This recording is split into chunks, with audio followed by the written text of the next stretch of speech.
Salut à tous, bienvenue sur Omega Studio. Une vidéo un petit peu particulière parce que là on est sur la fin de l'année scolaire et les gens sont déjà en train de songer à la rentrée. J'ai beaucoup de questions concernant les écoles de musique, etc., comment ça fonctionne, tout ça.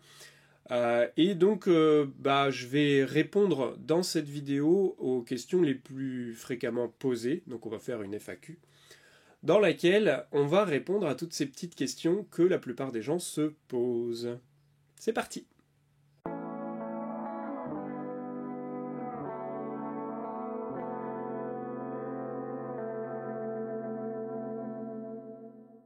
Alors oui et non. La guitare, c'est un instrument qui n'est pas si simple que ça d'accès. Beaucoup de gens ont un fantasme au sujet de la guitare, comme quoi ce serait l'instrument le plus facile à démarrer. Tout le monde joue de la guitare en autodidacte, donc ça ne doit pas être un instrument très compliqué. En réalité, c'est un instrument qui n'est pas très compliqué à maîtriser, à comprendre le fonctionnement, en fait. Mais par contre, c'est pas forcément le plus simple à démarrer, clairement pas. Là, on est sur un instrument sur lequel il faut quand même gérer la pression de ses doigts, bien appuyer, ça fait mal. Au niveau de la main droite, c'est pareil, il faut faire attention à ne pas tirer trop fort les cordes, à tirer toujours la bonne corde, bien viser, une bonne coordination. Non, c'est clairement pas un instrument très simple pour démarrer. Par contre, après, une fois qu'on maîtrise bien toutes les bonnes bases, c'est pas un instrument qui est très compliqué après à maîtriser et petit à petit à se forger une bonne technique sur la guitare. Sans parler du côté professionnel et des choses qui... quand vous voulez vraiment aller à haut niveau, là c'est autre chose. Mais pour juste se faire plaisir sur l'instrument, c'est un instrument qui est difficile à démarrer, mais par contre, une fois que vous avez compris, c'est pas très très compliqué de pouvoir maîtriser des choses et puis avancer sur l'instrument. Contrairement au piano, qui est certainement l'un des instruments les plus faciles à démarrer, étant donné que n'importe qui peut jouer du piano en fait. Appuyer sur une touche, c'est pas très très compliqué à faire, même un petit bébé, il est capable de jouer des notes de piano, pas forcément bien, mais il joue des notes de piano, donc c'est un instrument qui est très simple à démarrer. Par contre, après, plus on va avancer, plus ça va devenir très complexe.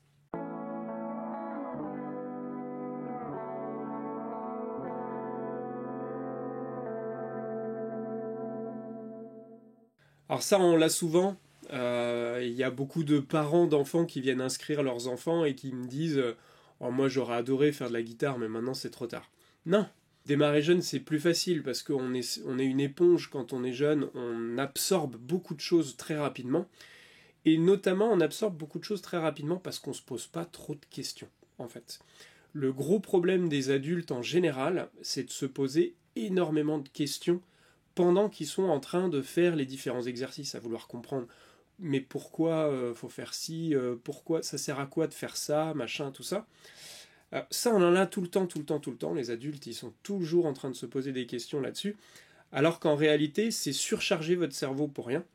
Parce qu'il faut bien comprendre que un instrument, peu importe, hein, là je parle de la guitare, mais c'est valable pour tous les instruments, c'est avant tout de la mémoire musculaire. Et la mémoire musculaire, elle se fait au niveau du cerveau. Effectivement, au niveau de vos mains, vos doigts, vos muscles, etc., etc., mais aussi au niveau du cerveau.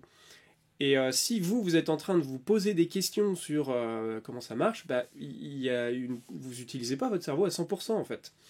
Et donc du coup, vous perdez effectivement en avancement dans votre travail. Voilà.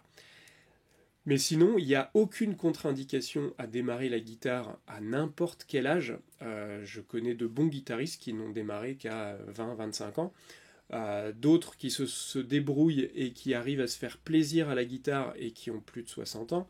Il n'y a aucun problème avec ça. Oui, effectivement, vous allez avoir une perte de dextérité en vieillissant. Les doigts sont moins souples, il y a des choses qui deviennent plus complexes, mais ça ne veut pas dire que c'est pas possible.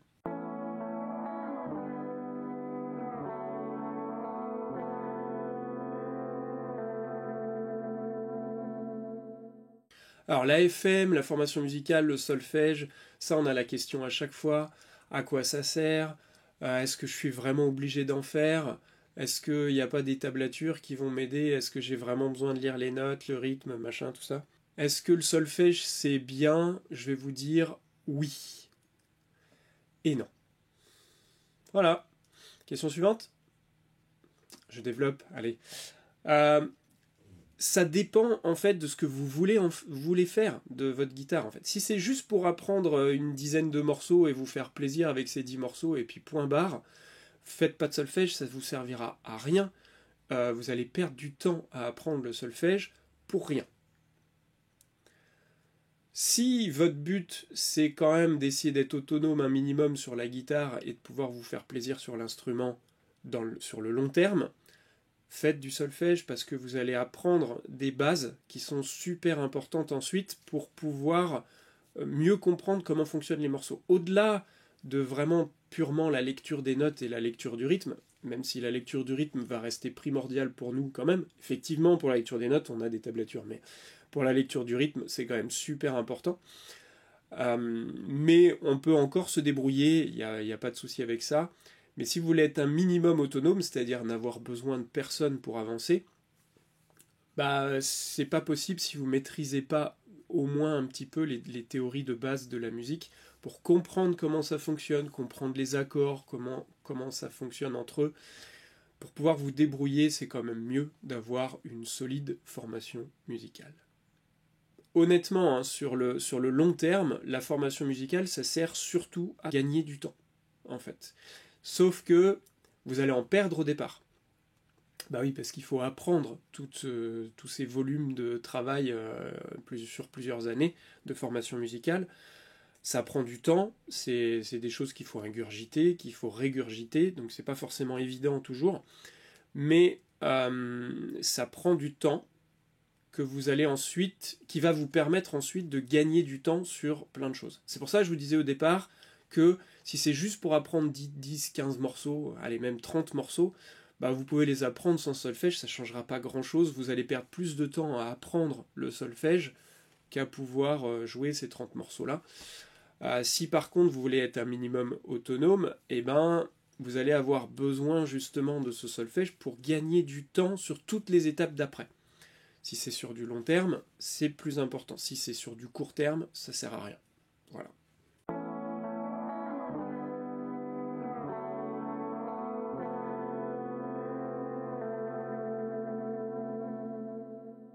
Il y a beaucoup de gens qui pensent que ça y est, ils prennent un prof, donc à partir du moment où ils ont un prof, c'est bon, ils ont fait le plus dur.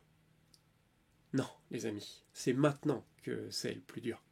Parce qu'il va falloir travailler à la maison, effectivement. Si vous prenez un cours avec un prof, quel qu'il soit, que ce soit un cours en présentiel ou que ce soit un cours via de la visio ou même que vous suiviez simplement des cours vidéo, le cours en lui-même, il sert juste à vous montrer ce que vous devez faire. Mais c'est vous qui devez le faire. Donc vous allez devoir travailler à la maison, effectivement. Il y a des gens qui s'inscrivent en école de musique, qui ont une demi-heure de cours, une heure de cours, et qui vont travailler que pendant cette demi-heure de cours ou cette heure de cours. Honnêtement, ça ne sert pas à grand-chose. Oui, vous allez avancer un petit peu, forcément, mais tellement lentement que vous allez vous démotiver. En fait, pour avancer, il faut travailler le plus régulièrement possible. Comme je le disais tout à l'heure, c'est une mémoire musculaire. Donc pour la travailler, il faut le faire le plus souvent possible. Pas forcément longtemps, mais souvent. C'est-à-dire qu'il vaut mieux travailler 5-10 minutes tous les jours plutôt que 1h30 votre samedi après-midi. Si vous faites le calcul, vous avez travaillé moins longtemps au total, sur 7 jours. Mais par contre, ce sera nettement plus bénéfique. Donc faites attention à ça, essayez vraiment, si vous voulez vraiment progresser sur l'instrument, de prendre ça en compte et de se dire, je prends une demi-heure de cours par exemple, mais tous les jours il faudra que je puisse sortir mon instrument et le travailler. Et ça c'est important. Concernant l'organisation et la routine de travail, ça ce sera probablement le sujet d'une prochaine vidéo.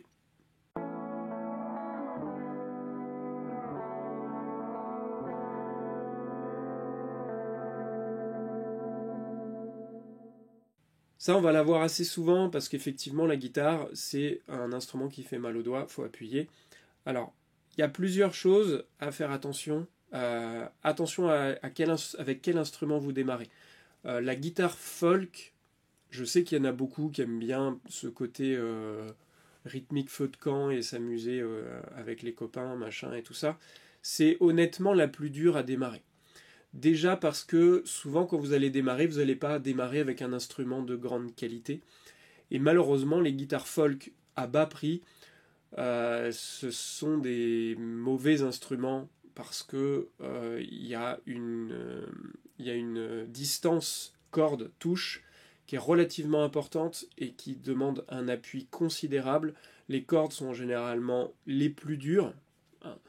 Donc si vraiment vous voulez démarrer avec la guitare folk, ok, mais dans ce cas-là, changez les cordes, mettez des extra light, demandez un réglage de votre instrument pour essayer d'avoir la distance la plus courte possible sans que ça frise, pour avoir déjà un appui qui soit plus confortable. Après, le mieux, c'est quand même de démarrer sur une classique avec des cordes nylon ou sur une électrique qui a des cordes beaucoup plus souples, qui est beaucoup plus facile à jouer en fait. Donc après, voilà, vous faites comme vous voulez, hein, mais sachez que de toute façon, dans tous les cas, vous aurez mal aux doigts. Effectivement, c'est un passage obligé. Faites attention avec le... Moi, j'ai beaucoup d'élèves qui vont s'humidifier les doigts, parce que dans la douleur, quand on met de l'eau dessus, ça paraît moins douloureux. Mettre de la crème, des choses comme ça pour essayer de nourrir au maximum. Le faites pas systématiquement, faites attention à ça parce que en fait vous allez empêcher la corne de se former et justement nous ce qu'on veut c'est que la corne elle soit formée, qu'il y ait plusieurs épaisseurs de corne qui soient formées pour qu'après ça fasse moins mal aux doigts. On a toujours mal aux doigts hein, quand on fait de la guitare notamment longtemps, mais ça fera beaucoup moins mal une fois que vous aurez pris l'habitude en fait.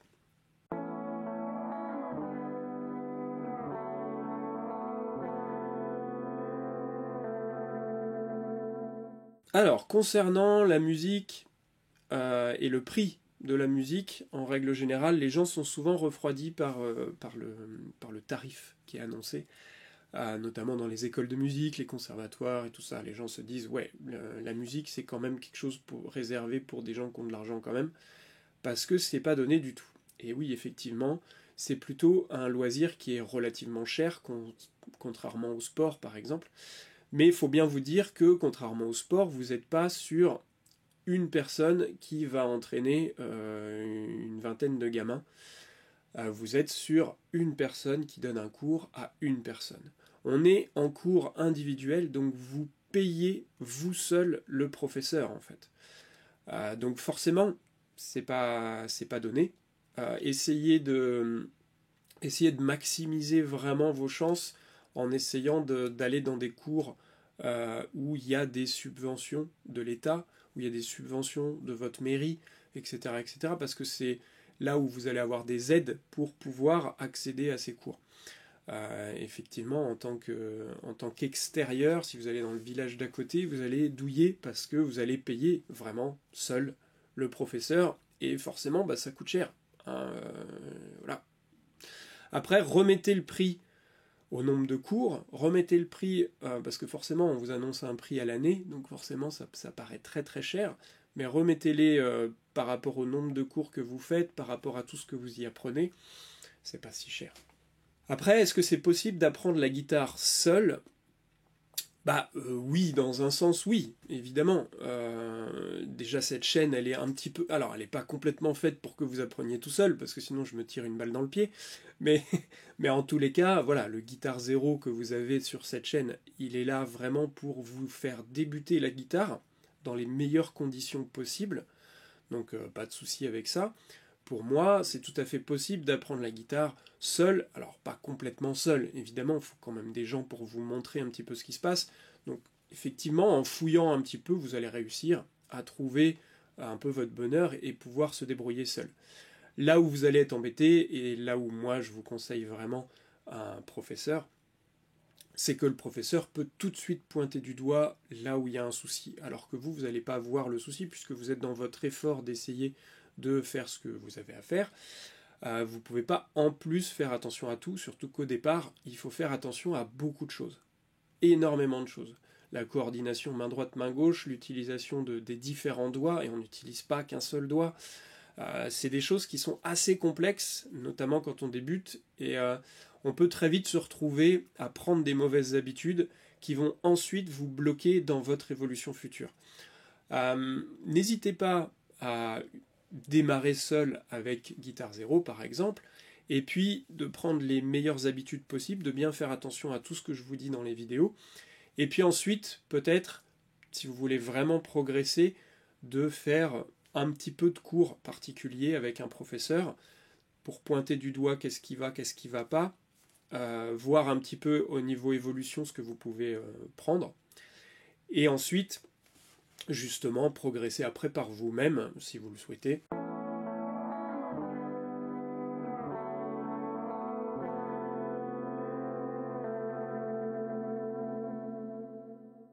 Alors, quelle guitare choisir? C'est donc entre la folk, la classique et l'électrique. J'y ai plus ou moins répondu tout à l'heure en vous disant que la folk, c'est pas forcément le meilleur plan pour démarrer.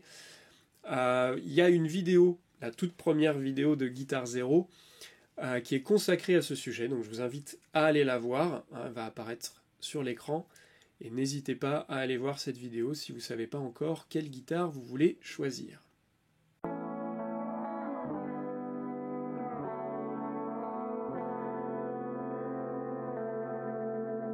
Comment accorder sa guitare, comment changer ses cordes, eh ben vous avez de la chance, c'est également une vidéo Guitare Zéro, donc n'hésitez pas à aller la voir, on est sur le 3e épisode, faites-vous plaisir, vous allez apprendre plein de choses.